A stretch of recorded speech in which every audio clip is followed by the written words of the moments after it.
For those of you that are watching the English dub for Dragon Ball Super for the first time and has not kept up with the subbed version, the idea of a Universe 6 versus Universe 7 tournament gets everyone excited. But I gotta say, with this episode right here, episode 33 for the English dub of Dragon Ball Super, even though the voice actors for the English dub do a fantastic job, the animation and just the way the fights are choreographed in this episode are very lackluster, and it kind of like brings down the hype for this tournament because going into this episode, you have two fights to start off the Universe 6 tournament arc, and you have Goku going up against Botamo, and then later on, Goku going up against Frost. And I don't really want to talk about the Botamo fight because I kind of feel like that fight was very insignificant to the overall tournament that we've had, because when I was watching that fight, it kind of reminded me back during Dragon Ball and Dragon Ball Z. Whenever a tournament arc would pop up, especially within Dragon Ball, the fights were actually really well thought out. They had great choreography, and to be fair, they had a manga that they could actually follow panel for panel and know the storyline of that tournament arc. But with Dragon Ball Super, you don't really have a manga to follow along with. Sure, they have Toriyama basically writing the story for them, but they don't really have a blueprint for their fight scenes. And I think that is very apparent within these first two fights of Dragon Ball Super, especially with the Goku versus Botamo fight. Like, even in my notes, I made it so that like it was just so lackluster, no choreography. And to be honest, for a first fight in a tournament, it doesn't really get you all jazzed up to see what is to come next. But thankfully, I can say that the fights do get better. And once we get to that epic moment that I know a lot of people are waiting for the English dub, everyone is going to be satisfied, and I honestly can't wait for that. But just talking about Goku versus Botamo, that whole section right there, I really like the English voice actor that they have for Botamo. It fits the character very, very well. But overall, Goku is basically toying and fooling around with Botamo the entire time. Like, he's cracking jokes, basically saying that he had barbecue before the fight, so he's kind of like lethargic. He can't really move around all that much. So all the ki blasts that he's dodging from Botamo is kind of making him, like, you know, regain his stamina slowly throughout the fights. And then eventually, you know, we come to see that Botamo has this ability to where he's able to absorb not only ki blast, but all these punch and kicks that Goku is delivering to Botamo's body.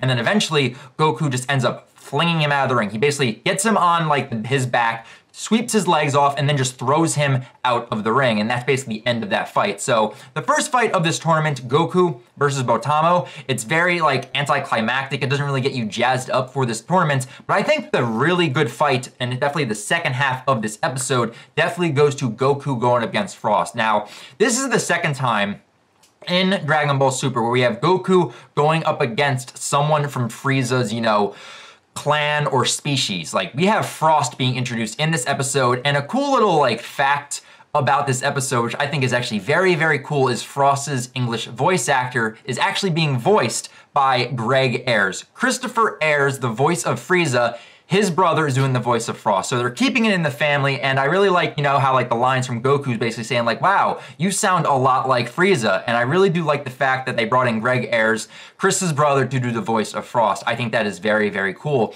But as you're going throughout this episode, you're starting to realize that Frost seems to be very different from Frieza, where you have Frieza basically being like, you know, the emperor, the evil bad guy of the universe and just wants to kill everyone, where you have Frost who's basically like a peacekeeper. He's friendly, he's nice, and he actually helps out the universe in Universe 6. So it's like a drastic change from Universe 7 to Universe 6. And what I also like too about this whole fight with Goku and Frost is that Goku already knows all of the tricks about Frieza's race. So when it comes to transformations, Goku's like, Frost, give me your final form already. I know you're holding back. You're just testing to see my limits of skills. Just go to your final form already. And there is a great line from Vegeta, basically when like Goku's basically still toying around with Frost, where Frost goes into his third form, which I gotta say, it's very nice to see the third form again, like the xenomorph looking Frieza form that kind of like reminisces towards like Alien with like Ripley and like the xenomorphs. Very, very cool seeing that again. And we actually got a name for that form in this episode, and it's called the charging form. But when Vegeta sees Frost in that third form, he basically goes, final form my ass. And we all know that there's one form after that form, which is like the sleeked, very toned, very simple form that Frieza had, you know, when he was in his golden form, and also just going up against Goku in the Resurrection of F arc that we just had. So we eventually get that final form from Frost in this episode. And then we also have Goku going Super Saiyan, and they continue their fight, you know, Super Saiyan versus Frost. It reminisces very back to the last arc we just had, but also Goku going up against Frieza back during the Namek saga.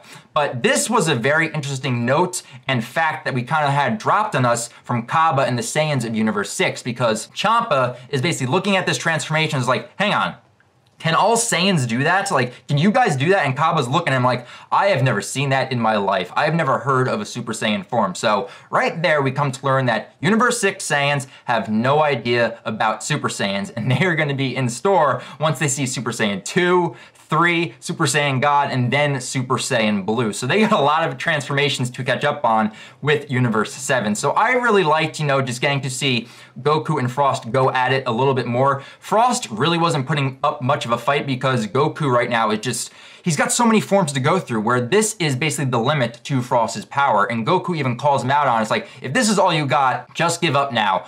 I will accept your defeat. And Frost is like, I can't do it. I have to win this fight. And then something odd happens near the very end of this episode where Frost delivers this single punch where Goku seems to block it, but then Goku starts to get dizzy. His vision gets all blurry. And this is when Frost throws Goku out of the ring. Goku is basically eliminated within this episode. And a lot of people watching this episode might be very shocked and being like, wait a minute, what the hell just happened here? And if you do watch the episode very, very carefully, I think you will see a little hint at basically what caused Goku to go dizzy, get a little bit delirious, foggy vision, and then, you know, being tossed out of the ring. So there is some shady stuff going on with Frost. There's more to meet the eye, and more will get revealed as this tournament goes on.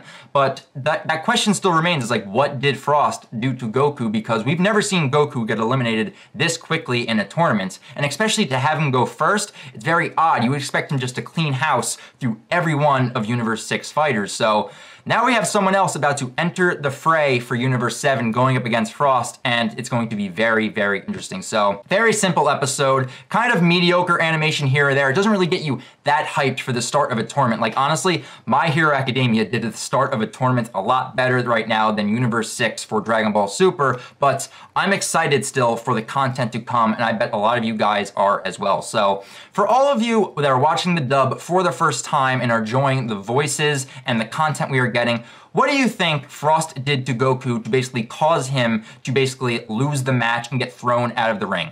Leave your thoughts down in the comments below, and everyone that knows what happened, don't spoil people down in the comments. Let them try to figure it out for themselves, because it's going to be very interesting once we do get the reveal a few episodes from now. So that's basically it for this Dragon Ball Super English dub review for episode 33. I'm really excited for episode 34 next week, where we get to continue more of the tournament and see who is going up against Goku, or not Goku, going up against Frost next episode. But until then, until episode 34, I'll see you guys later.